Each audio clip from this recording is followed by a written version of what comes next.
और एक डाकुओं के सरदार ने भद्रकाली से कामना की थी कि पुत्र हो जाएगा तो नरबलि चढ़ाएंगे। नरबलि मतलब मनुष्य को काटेंगे आपके सामने, और संयोग से पुत्र हो गया। तो भद्रकाली को मनुष्य की बलि देने के लिए एक पुरुष को पकड़वा मंगाया। हो तो राजा था दस्युराज। अब उस पुरुष को छोड़ दिया गया बाजार में, खूब जो चाहो खा लो। उसको पता नहीं है, वो जलेबी गुलाब जामुन जो जो बढ़िया पसंद सब खूब खा रहा था। एक दुकानदार ने धीरे से कहा खूब खा लो, अब इन्हें गर्दन कटेगी जाके तुम्हारी। क्यों? भूले तो ऐसे फिरी थोड़ी खाने को मिल रहा है। दस्युराज ने आज उत्सव मनाया है और तुम उनके बलि पशु हो, तुम्हारी गर्दन कटेगी। तो उसने दोना पत्तल जो होता वो साथ लिए, जो भागा वहां से निकल गया, भाग गया। अब जो रक्षक थे उनको, वो तो खुला छोड़े हुए थे कि खा पी लेगा, पकड़ लेंगे। जब देखा कि वो आदमी भाग गया तो सोचा अगर राजा से कहा जाके तो हम ही किसी को भी बलि चढ़ा देगा, इसलिए तुरंत कोई नर पशु पकड़ना चाहिए। दैववश वो तो भाग गया जिसको पकड़ के लाए थे।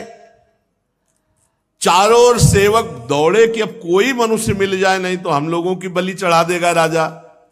तो रात के समय तक दैवी योग दृष्टि पड़ी आंगिरस गोत्री ब्रह्म प्राप्त महापुरुष श्री जड़ भरत जी के ऊपर। अब जंगल में देखा तो खेत में तो पड़े ऐसे थे। अरे बोले देवी भी प्रसन्न हो जाएगी और राजा भी प्रसन्न हो जाएगा, क्योंकि बहुत तगड़ा आदमी है, अष्ट पुष्ट बलवान। और उस समय वीरासन में बैठे हुए थे। रात्रि के समय नजदीक आए, पकड़ लिया, कोई विरोध नहीं। बोले हमारे स्वामी का कार्य इससे बहुत सिद्ध हो जाएगा, देवी बहुत प्रसन्न हो जाएगी। रस्सियों से बांध लिया, बंधवा लिया आपने, कोई रोका नहीं। बिल्कुल पागलों जैसी चीज। जो शरीर का होना है वो पक्का होना है, जो नहीं होना है वो नहीं होना। रस्सियों से बांध लेंगे, ले गए भद्रकाली के मंदिर में। अब बाजार में नहीं छोड़ा कि एक तो निकल गए, अब दोबारा अगर वहीं सीधे मंदिर ले गए। पद्धति के अनुसार बढ़िया उट्टन लगाया गया। आज जीवन में उट्टन लग रहा है महाराज के। जीवन में कोई प्यार से तो उट्टन लगाया नहीं। भरत जी ने और लंबे हाथ कर दिया, आहा बढ़िया उट्टन लगा करके।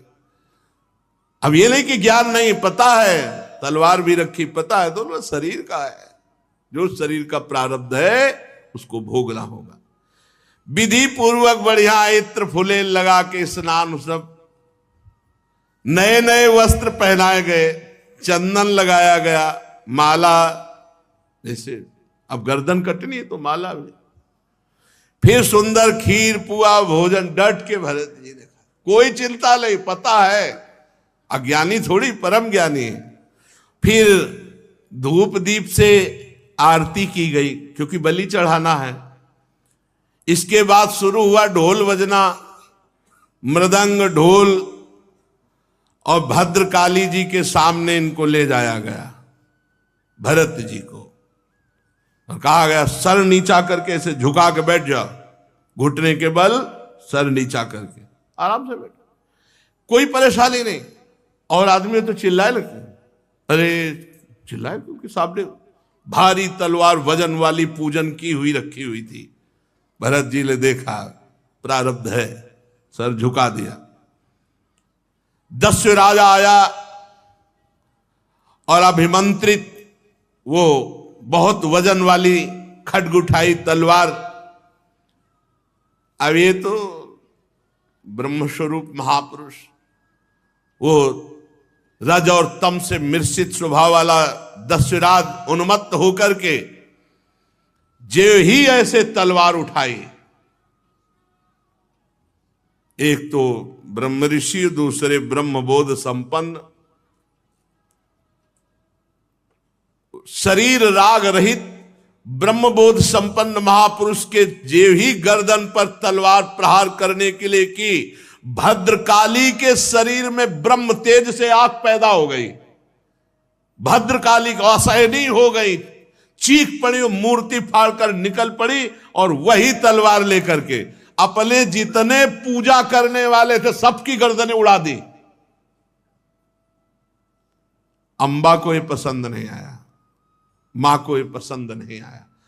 जो लोग बलि देते हैं हीन पशुओं की, जरा इस प्रसंग से सुनकर देखे कि मां जगदम्बा है या केवल तुम्हारी ही मां है। अगर वो जगदम्बा है तो हर पशु पक्षी की मां है, वो कैसे बर्दाश्त कर सकती है अपने पुत्र का हनन? तुम्हारी दुर्गति होगी।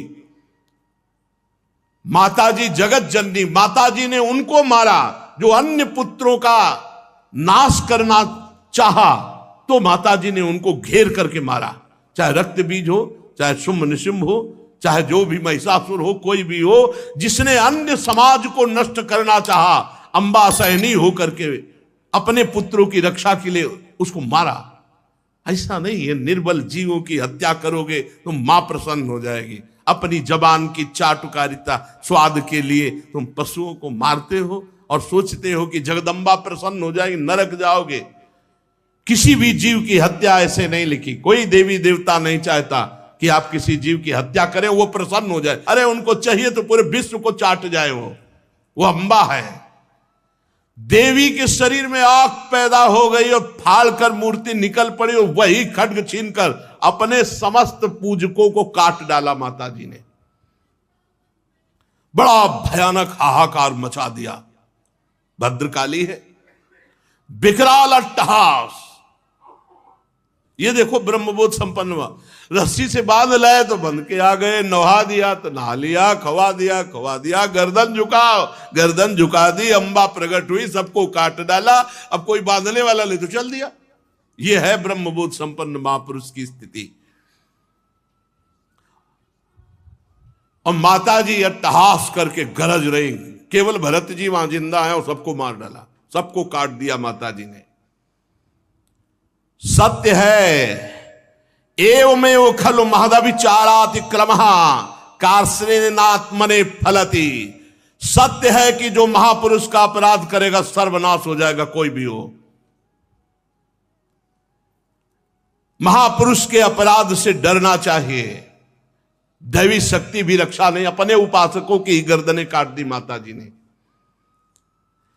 जो देहाभिमान रूपी सुदृढ़ ग्रंथि जिनकी नष्ट हो चुकी है, समस्त प्राणियों की जो आत्मा है वैरहीन है, साक्षात ऐसे ब्रह्मबोध संपन्न महापुरुष का अपमान भद्रकाली भी नहीं सह पाई। भद्रकाली के शरीर में आग पैदा हो गई और मूर्ति फोड़कर प्रकट होकर अपने उपासकों को काट डाला। भगवत भक्त परमहंसों के लिए देखो, सिर कटने का अवसर आने पर भी कोई भय नहीं और बच गए तो कोई हर्ष नहीं, उठे और चल दिए।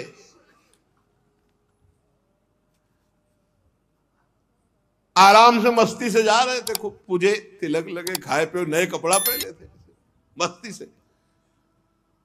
उधर सिंधु सौवीर देश का राजा रहुगण, ये वही रहुगण है हिरण, भरत जी के कर कमल से द्वारा पोषित। अब ये भला आकर सिंधु सौवीर देश का राजा, और ये जा रहे थे कपिल भगवान से सत्संग करने, पालकी में बैठ के। कहा था ना भरत जी ने हिरण के रूप में जब ये थे कि बेटा तेरा सर्वत्र मंगल हो, अर्थात मैं तेरा सर्वत्र मंगल करूंगा।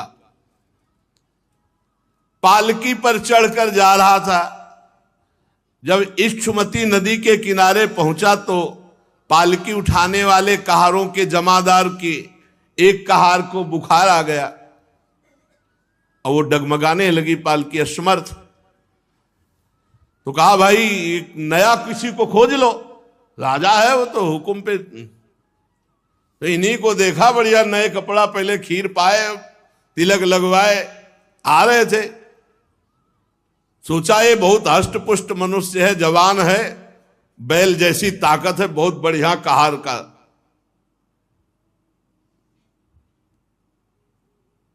गोखर बद्धुरम बोढ़ मलमिति पूर्वविष्टि ग्रहित ही। ये तो अपार बल रखता है, जैसे बैल में, जैसे पुष्ट जानवर में ये बोझा तो बढ़िया ढो सकता है। ए चलो, चल दी। आज तक अभी उपदेश नहीं दिया। पकड़े हुए कहारों के साथ इनको लगा दिया। अब वो कहार जो राजा की पालकी में होते हैं वो शिक्षित होते हैं। महाराज तो अब मस्त, बहुत बढ़िया कहार मिल गया। महात्मा भरत जी इस कार्य के योग्य तो बिल्कुल नहीं थे।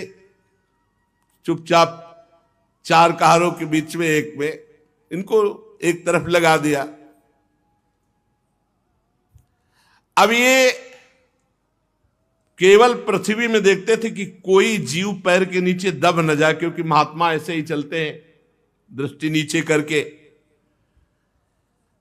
अब दूसरे कहार तो केवल एक बाण पृथ्वी थोड़ी देखते हैं, वो तो पूरा, और वो शिक्षित है और ये तो आराम से देख करके, और ये इतने तगड़े बलवान कि अगर कदम रोक दिए तो तीनों के कदम रुक गए, क्योंकि बलवान है पकड़े हुए। अगर वो संभाल के लंबी टांग मारे तो तीनों मुंह भरा हो रहे।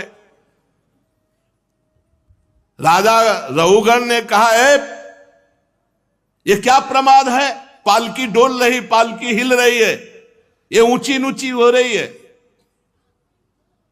कहारों ने डर कर कहा, महाराज की जय जय हो, आप चाहें तो हमें दंड दे सकते हैं, पर हम निर्दोष हैं। ये जो नया कहार आया है सारा दोष इसी का है।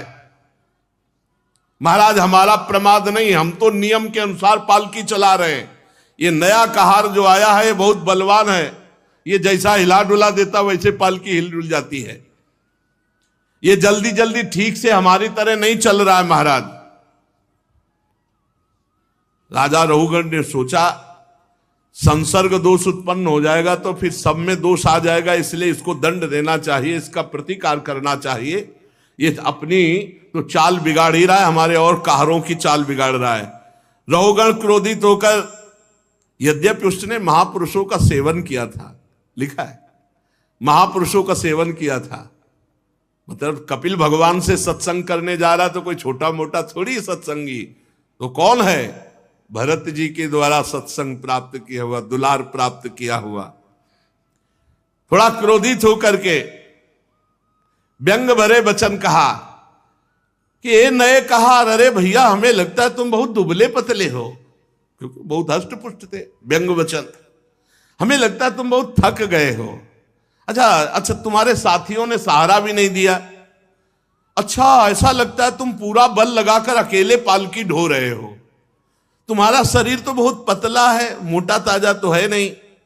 हमें लगता है तुम जवान भी नहीं हो, बुढ़ापा ने घेर रखा है। बार बार ताना मारता जड़ भरत जी के ऊपर। चुप वैसे पालकी उठाए, कुछ नहीं, ना मानो सुनाई ही नहीं दिया। भरत जी की दृष्टि में जैसे पालकी वैसे शरीर, पंचभूतों से रचित पालकी, पंचभूतों से रचित शरीर, और दोनों अविद्या के कार्य, और बोलने वाला भी अविद्या में युक्त, इसलिए कुछ नहीं बोले।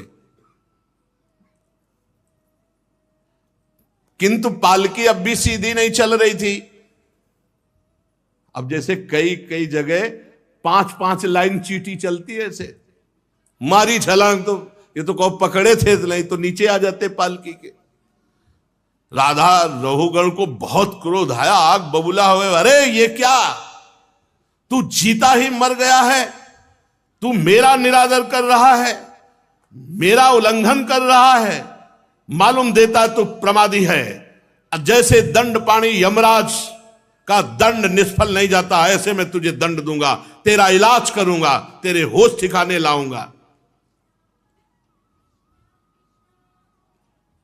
जड़ भरत जी ने एक बार देखा कि इलाज तो गुरु हमने तुम्हारा कर ही दिया है इलाज तो हो ही गया है तुम्हारा, क्योंकि तुमको कांधे पे ले लिया।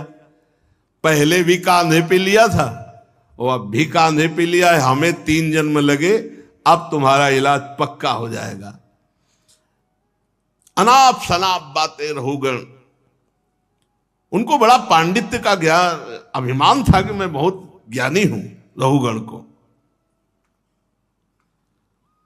जड़ भरत जी ने देखा कि कच्ची बुद्धि, और मुस्कुराए। आज जिंदगी में पहली बार बोले, महाराज भरत श्री भगवत रसिक जी कहते हैं कि बोले ना बोले तो हृदय की ग्रंथि खोले। आज प्रवचन शुरू है महाराज जड़ भरत जी का।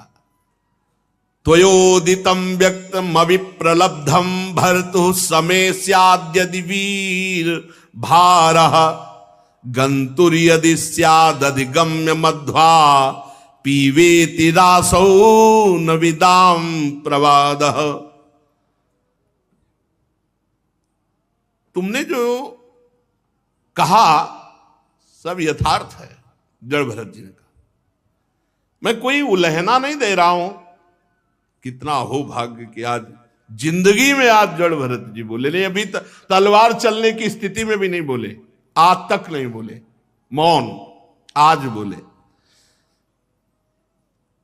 भार नामक कोई वस्तु है तो ढोने वाला कोई है ही, मार्ग है तो चलने वाला कोई है।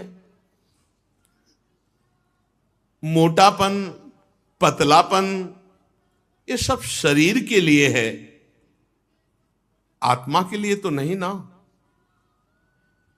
क्या ज्ञानी जन ऐसी बातें करते हैं जैसे तुम करते हो? कैसे समझा रहे? जैसे बेटा को समझाए।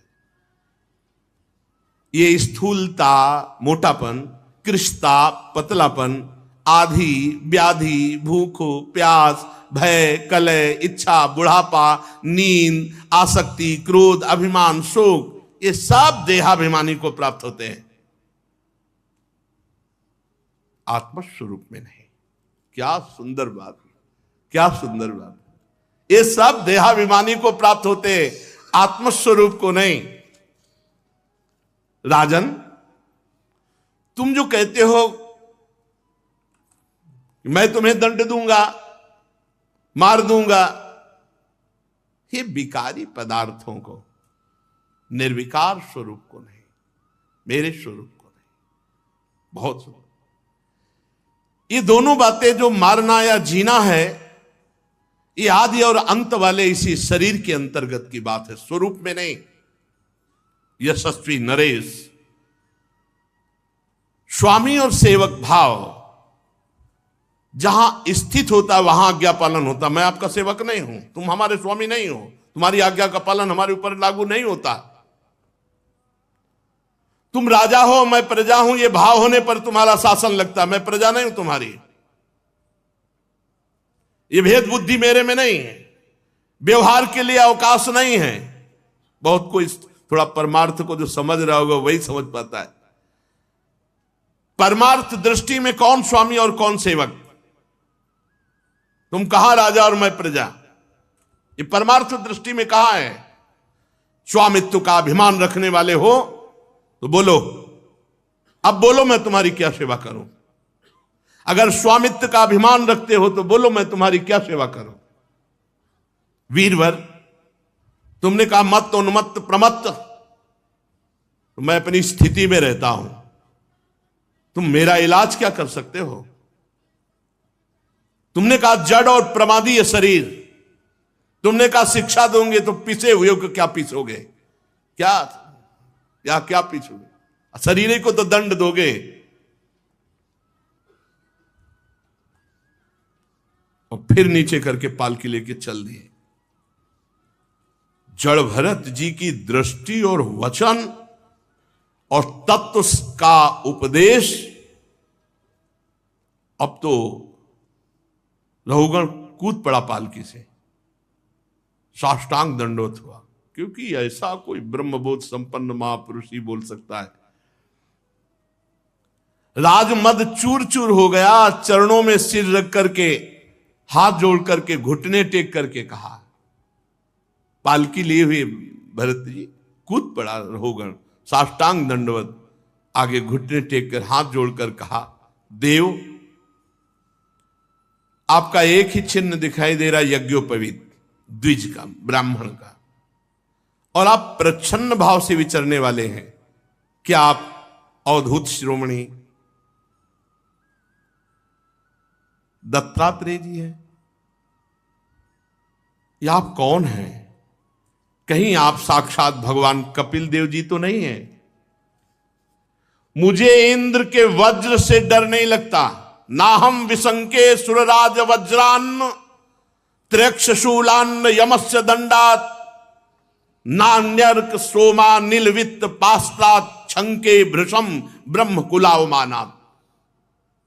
महाराज मुझे इंद्र के वज्र से डर नहीं, भगवान देवादिदेव महादेव के त्रिशूल से भी मुझे डर नहीं, यमराज के काल दंड से भी डर नहीं, अग्नि सूर्य चंद्र वायु कुबेर इनके अस्त्रों से डर नहीं, पर मैं डरता हूं ब्रह्म ऋषि के अपमान से। आप कोई प्रच्छन्न भेष में अवधूत महापुरुष हैं, आप मूर्खों की भांति विचरण करने वाले, इसलिए मेरे से अपराध बन गया।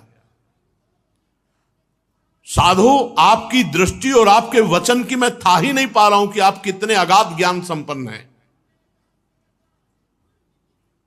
मैं आत्मज्ञानी मुनियों के परम गुरु साक्षात भगवान श्री हरि की ज्ञान शक्ति के अवतार योगेश्वर भगवान कपिल देव जी के यहां सत्संग करने जा रहा था, सत्संग सुनने। क्या आप इस भेष में मुझे ज्ञान देने के लिए भगवान कपिल देव जी आए हैं? कौन हैं आप? अपना रूप छिपाकर विचरण कर रहे हैं। भला मुझ जैसे विवेकहीन पुरुष की कहां सामर्थ्य है कि आप योगेश्वरों की गति को हम जान सकें? प्रभु, आपके कुछ वचनों से मुझे संशय हो रहा है। मैं प्रश्न करता हूं, दृष्टा श्रमः कर्मत आत्मनो वैर भर्तुर गंतुर भवतस चानुमन्ये यथा सतो दान यनाद्य भावात समूल इष्टो व्यवहार मार्गे। आपने जो ये कहा कि शरीर को दंड दो या सम्मान दो या अपमान करो, कोई फर्क नहीं पड़ता, तो नहीं महाराज, फर्क पड़ता है। मैं युद्ध आदि में जब श्रमित होता हूं तो मेरा शरीर श्रमित होता है, तो मुझे अनुभव होता है कि मैं श्रमित हो गया। जब बोझा ढोया जाता है तब ये लगता है कि मैं थक गया, तो मतलब शरीर का थकना आत्मा का थकना लगता है। शरीर का पीड़ित होना मतलब आत्मा को पीड़ित होना पड़ता है। सही लग रहा है ज्ञान? अब देखो, अपने लोगों को सही लग रहा है ना? यही अज्ञान है। रहुगण ने कहा कि जैसे युद्ध में कर्म किया जाता है तो अस्त्र लगते हैं, थकित होता है, तो जब शरीर को पीड़ा होती तो अपने को पीड़ा होती है ना। और आपने कहा शरीर का मान अपमान व्याप्ता नहीं है। बोझा ढोने पर शरीर को थकान होती तो अपने को लगती है ना थकान। मुझे ये बात समझ में नहीं आई आपने जो कहा। क्या घड़े से जल लाना ये मिथ्या है? घड़ा मिथ्या है कि जल मिथ्या है? और घड़े से जल लाना रूपी क्रिया मिथ्या है? क्योंकि जड़ भरत जी ने कहा शरीर और पालकी और जाने की क्रिया ये सब मिथ्या है। देह का सुखद या दुखद प्रभाव आत्मा पे पड़ता है, रहुगण ने कहा। जैसे आपने कहा नहीं पड़ता, माना। चूल्हे पे रखी है बटलोई और बटलोई में है पानी और पानी में है चावल, और जब अग्नि का ताप लगता है तो बटलोई भी गर्म होती है, पानी भी खौलता है और चावल भी पकता है। ऐसे ही जब शरीर को पीड़ा होती है तो अंतःकरण को पीड़ा होती है, जब अंतःकरण को पीड़ा होती है तो आत्मा को होती है। तो बिल्कुल सही करेक्ट लग रहा है, बहुत बढ़िया बोल रहा है, लेकिन ये आत्मज्ञान नहीं है, ये देहाभिमान के अंतर्गत बात है। और आपने जो कहा कि दंड देना व्यर्थ है, हमारे को दंड देना व्यर्थ है, तो व्यर्थ कैसे हो सकता है? राजा का कार्य है प्रजा को शासन में लेना, उन दंडों को दंड दे करके ठीक करना, उन्मत्तों को दंड देना पिसे हुए को पीसने के समान व्यर्थ नहीं हो सकता। इसलिए भगवान की सेवा होती है उस दंडों को दंड दे करके पवित्र करना।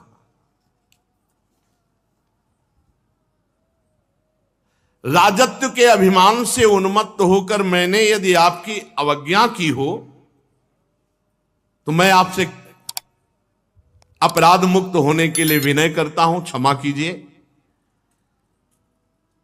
ऐसी कृपा दृष्टि कीजिए कि कभी भी जीवन में मेरे से किसी साधु का गुप्त रूप से भी वो हो, प्रच्छन्न रूप से भी हो, कभी साधु अपराध न बने। मैं साधु अपराध से बहुत डरता हूं। विश्व बंधु भगवान श्री हरि के जो अनन्य भक्त हैं, देहाभिमान शून्य, अगर मैं डरता हूं तो केवल उन्हीं के अपमान से डरता हूं कि कहीं उनका अपमान ना हो जाए। महापुरुषों का, यदि ब्रह्म प्राप्त महापुरुषों का अपराध बन जाए तो मुझ जैसे पुरुष की क्या, कोई ईश्वर कोटि का भी हो तो भी वो नष्ट हो जाएगा यदि महापुरुषों का अपराध कर दे तो। जड़ भरत जी बोले, अकोविदः कोविद वाद वादान वदस्यथो नाति विदाम वरिष्ठः ना सूरयो ही व्यवहार मेनम तत्वावमर्शेन सहा मनंती। राजन, तुम अज्ञानी हो, बातें पंडितों की करते हो, ऊपर ऊपर की हो, तुम्हें बिल्कुल ब्रह्मबोध नहीं, बिल्कुल आत्मज्ञान नहीं। ये बात हे, ऊपर ऊपर की तर्क वितर्क बात करने वाला कोई ब्रह्मबोध संपन्न थोड़ी होता है। बातें पंडितों जैसी करते हो, तुम अज्ञानी मूर्ख हो, ब्रह्मबोध नहीं। ये देखो, अगर ब्रह्मज्ञानी की बात ना सुनी जाए तो वो बात लग रही कि पूरी सही है। तुम्हारी गणना ज्ञानियों में नहीं हो सकती। तत्व ज्ञानी पुरुष तुम्हारे अविचार सिद्ध स्वामी सेवकादि व्यवहार को कभी सत्य स्वीकार नहीं करते। तुम लौकिक व्यवहार को तुम परम सत्य आत्मस्वरूप से जोड़ते हो। वेदवाक्य अधिकतर गृहस्थो जनित यज्ञ विधि विस्तार में व्यस्त हैं और आत्मस्वरूप का जो बोध है वेदातीत है। इसलिए भगवान ने भी कहा, त्रैगुण विषया वेदा निस्त्रैगुण्य भवार्जुन, अर्थात वेदातीत स्थिति को प्राप्त हो। राग द्वेषों की बात करते हो और तत्व ज्ञान की अभिव्यक्ति करना चाहते हो। राग द्वेष युक्त तुम्हारा चित्त है और तत्व ज्ञान की बात कर रहे हो। बात तो करते हो पंडितों जैसी, हो अज्ञानी। ये गृहस्थोचित यज्ञ आदि सकाम कर्म करने वाले, स्वर्ग का सुख देखने वाले, ये तत्व ज्ञान के विषय को जान सके या शब्दों को समझ सके, इतनी सामर्थ्य नहीं होती। बहुत सुंदर। जब तक मनुष्य का अंतःकरण सतोगुण रजोगुण तमोगुण के वशीभूत होता है, तब तक बिना किसी अंकुश के उसकी ज्ञानेंद्रियां और कर्मेंद्रियां शुभ और अशुभ कर्म करती रहती हैं। क्या जानेगा वो तत्व ज्ञान जिसका अंतःकरण त्रिगुण से ग्रसित है, सतोगुण रजोगुण तमोगुण से। उससे दो ही कर्म हो सकते हैं, पाप या पुण्य।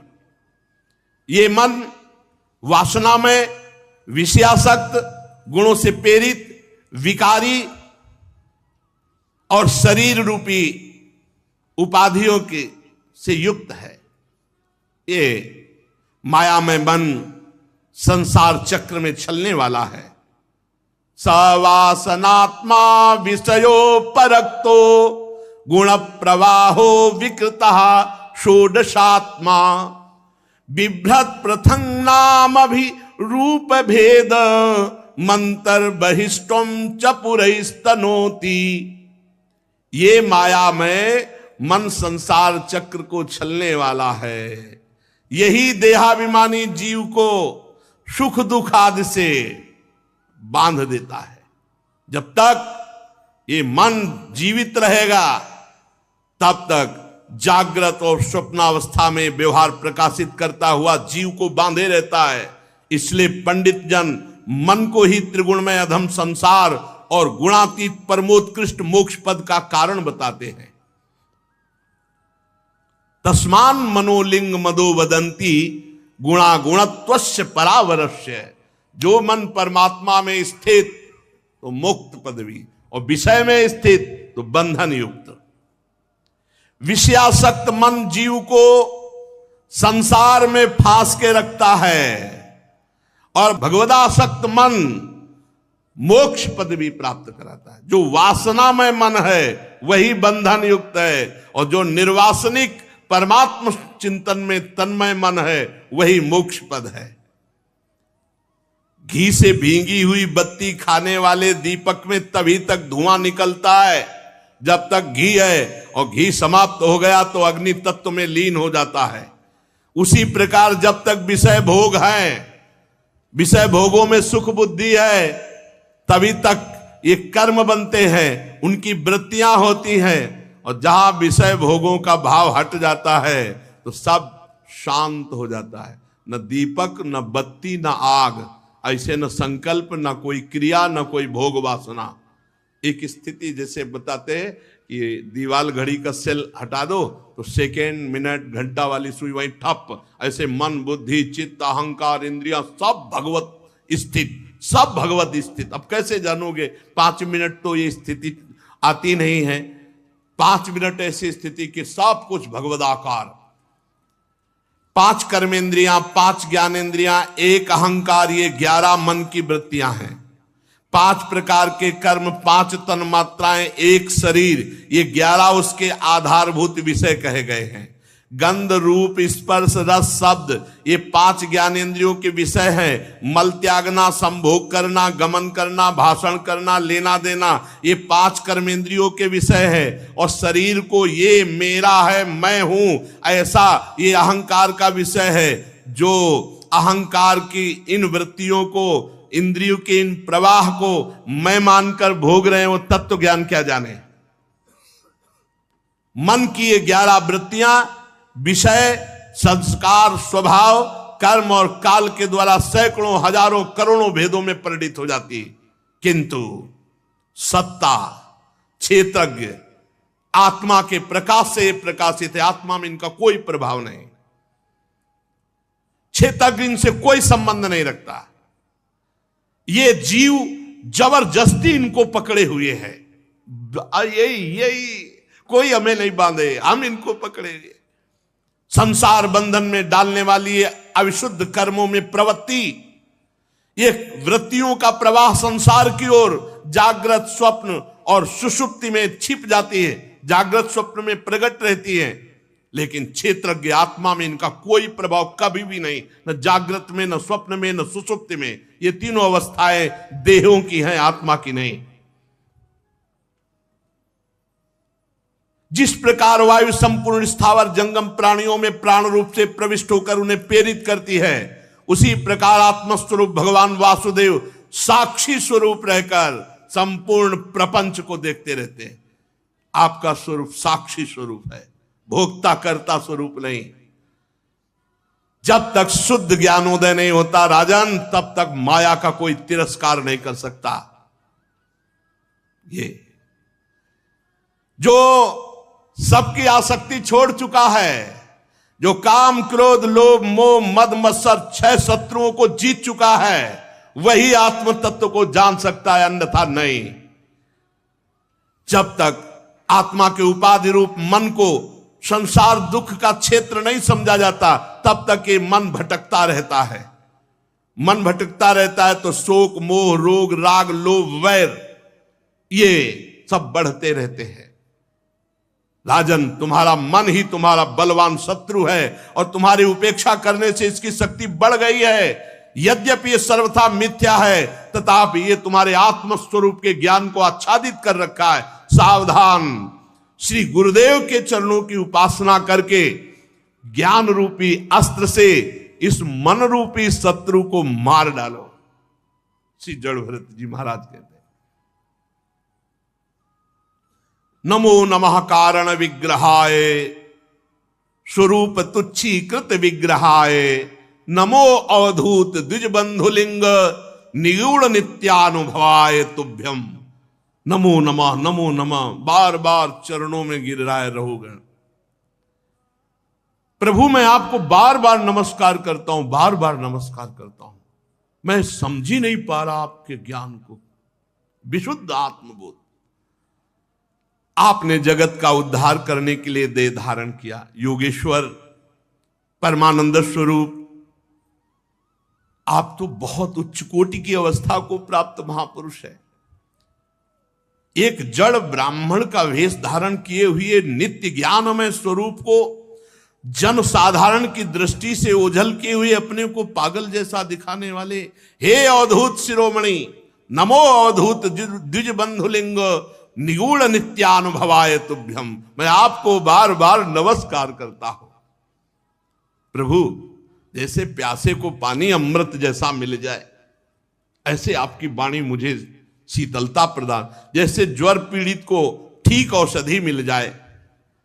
प्रभु, मैं देहाभिमान रूप विषैले सर्प से डस लिया गया था, आज आपके अमृत में वचन औषधि का काम कर रहे हैं। हे देव, मैं आपसे संशयों की निवृत्ति तो कराऊंगा ही, पहले ये जो आपने अध्यात्म योग का उपदेश किया, मैं इसे सरल ढंग से समझना चाहता हूं। मुझे आत्मज्ञान समझाने की चेष्टा, मुझे कैसे आत्मज्ञान हो ये समझाने की चेष्टा करें। तो फिर भरत जी महाराज जो बोलते हैं वो आगे चर्चा। श्री राधा वल्लभ लाल की जय।